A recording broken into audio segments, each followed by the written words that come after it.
Okay, hello and welcome to In Conversation with WLV Doctoral College. My name's Deborah Curitan and I am an Associate Professor of Equity in Learning and Teaching at the University of Wolverhampton, and I work in the Doctoral College with Ben. And I'm Ben Halligan, I'm Director of the Doctoral College. So this particular vlog, we wanted to talk about contents pages and the importance of them. So we were talking about what we would cover in this vlog, and we were talking about things about, why do we have a contents page? What is it for? We're going to talk about some of the practicalities of the contents page, what we need to look out for and common mistakes, and also some of the conceptual ideas around the contents page. So should we start with, what is the purpose of a contents page, Ben? So the table of content is obviously the first thing that someone will really look to, and therefore it kind of reflects the thesis itself in terms of the geography of it, the progression of it, each section, how it functions, how it leads to the next. And I think therefore what you really get from looking at this is how you're encountering the organization of the research itself. And a well-organized thesis should result in a well-organized table of content. So from this, I think the lesson to learn is that there's something to be said for being very straightforward in terms of how you're labeling each section, whether it's a section or a chapter or a subsection or what have you.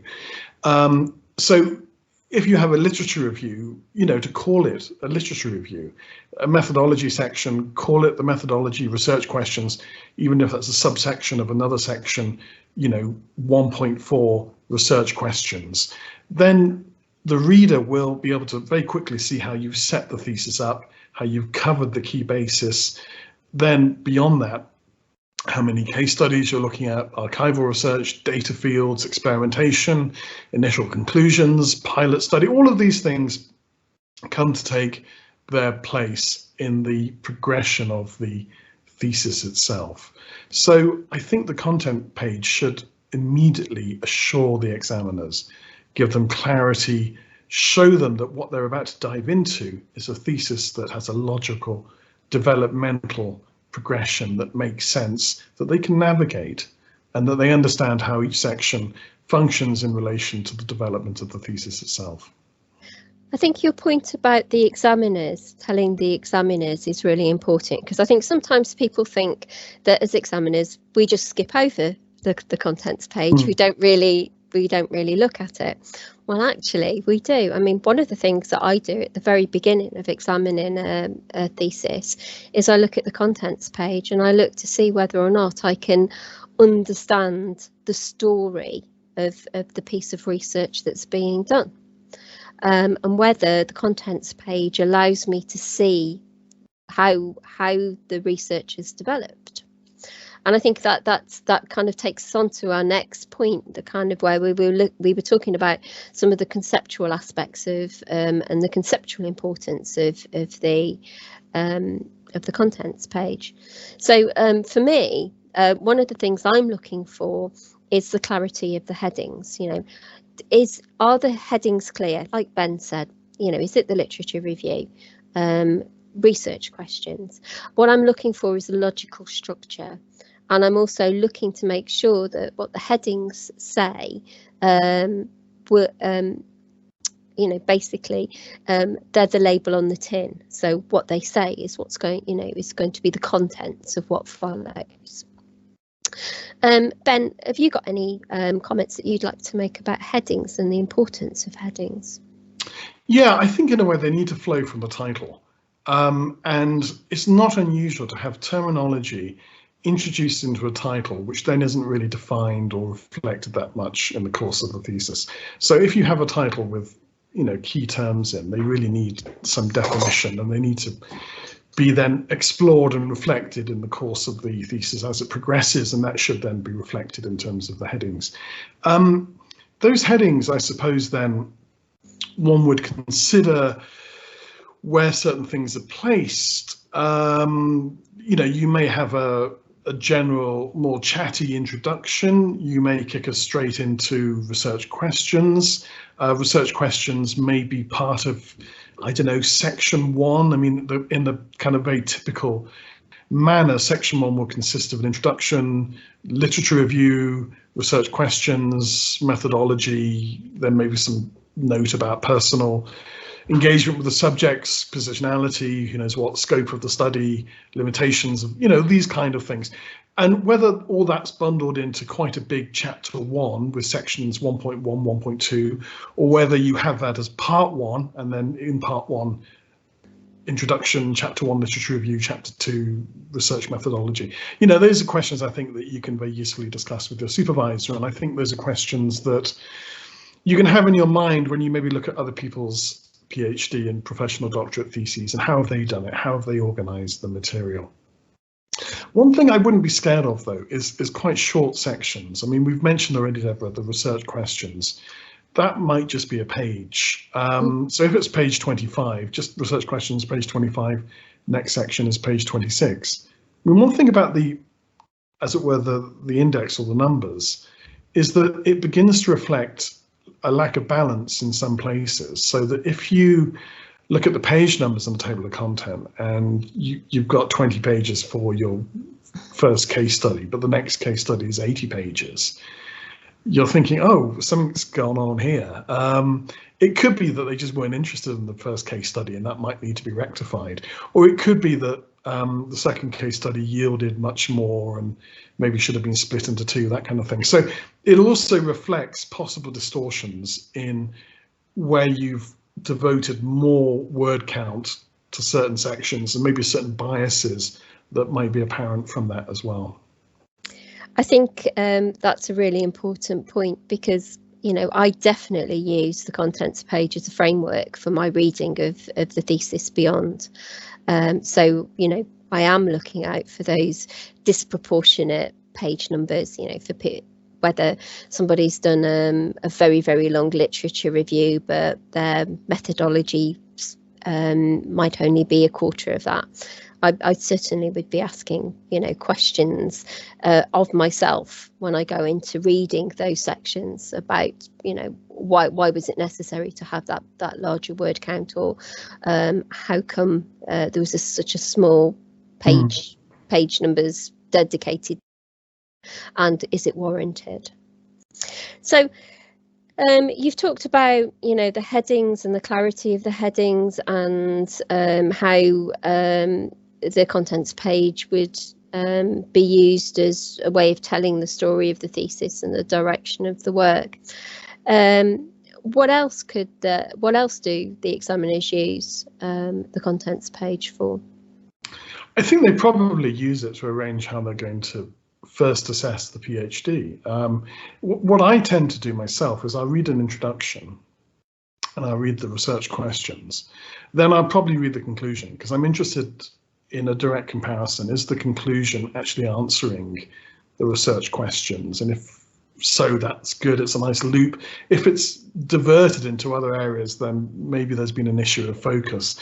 And with that in mind, I then would dive into the main part of the thesis to see how that's functioned, or whether it's accounted for any concerns I might have.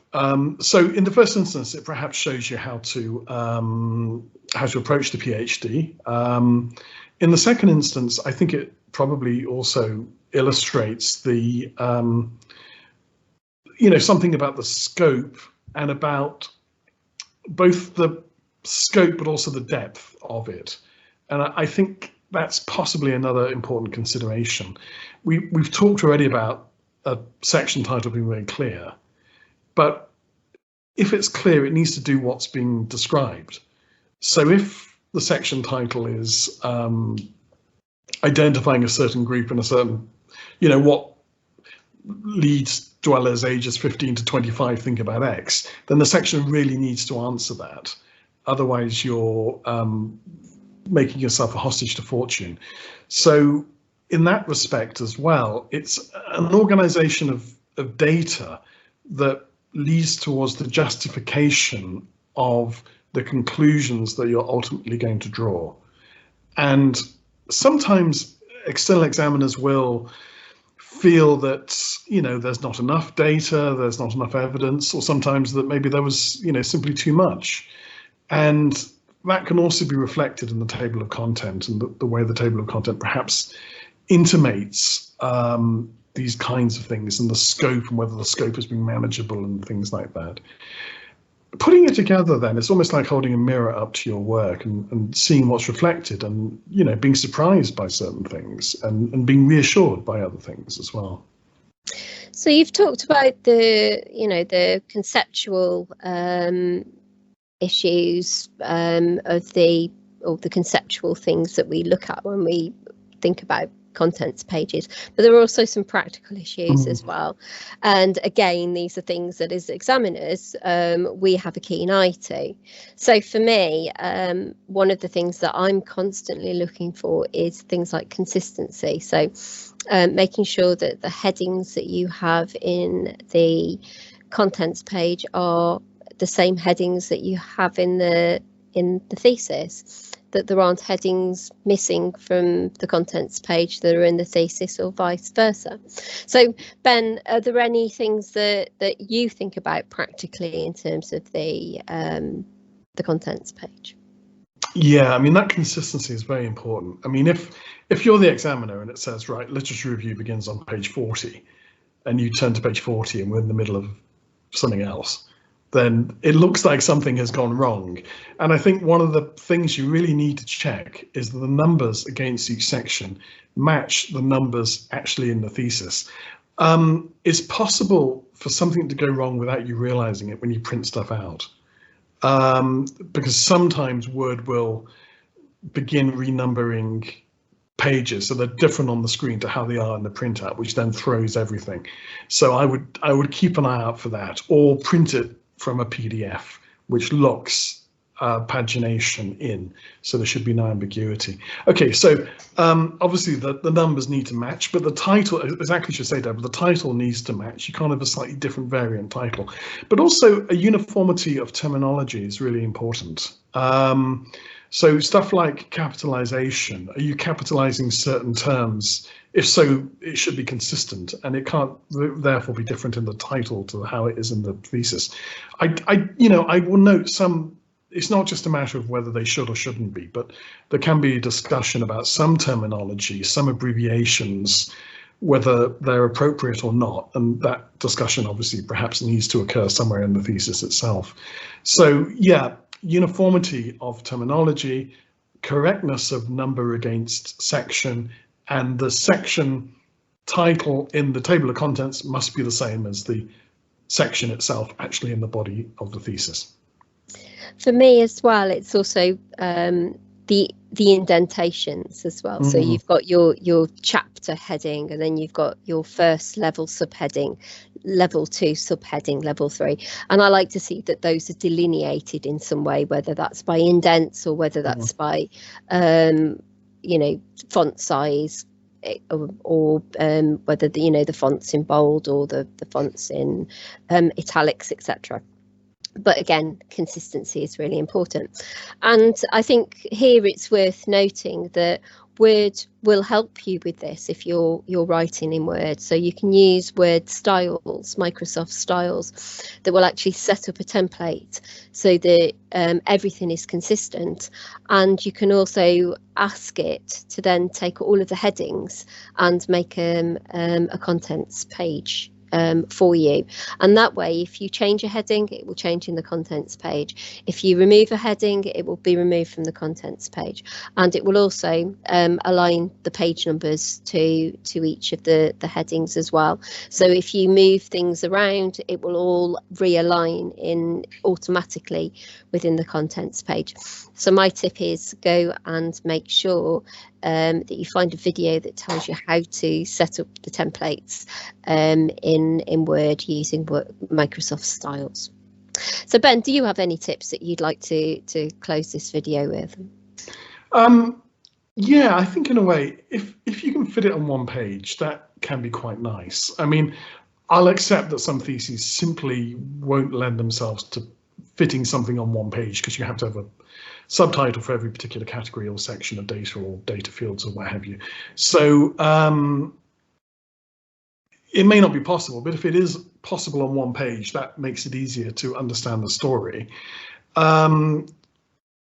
My second observation, I think, is that where you're including maybe graphs, maybe data, maybe high resolution images, to try and dump those at the end of the thesis, maybe even in a color section. We've talked about this before, but I wouldn't let them clog the text up. I would try and keep a separate section, not even necessarily an appendix, for the data fields, or maybe an appendix for the transcription of stuff. So we can expect to see that at the very end.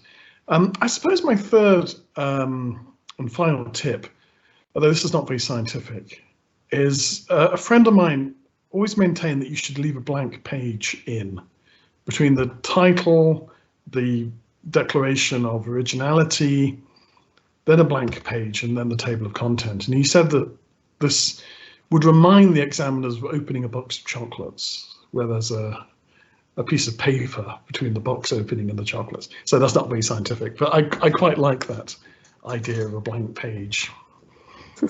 So there we go. There are my tips. Yeah, and my final tip is don't try and get everything all into one contents page. So if you've got a series of graphs or a series of figures, have a different contents page for your figures and graphs. Have a contents page for your various chapters and headings and subheadings, one for graphs and figures.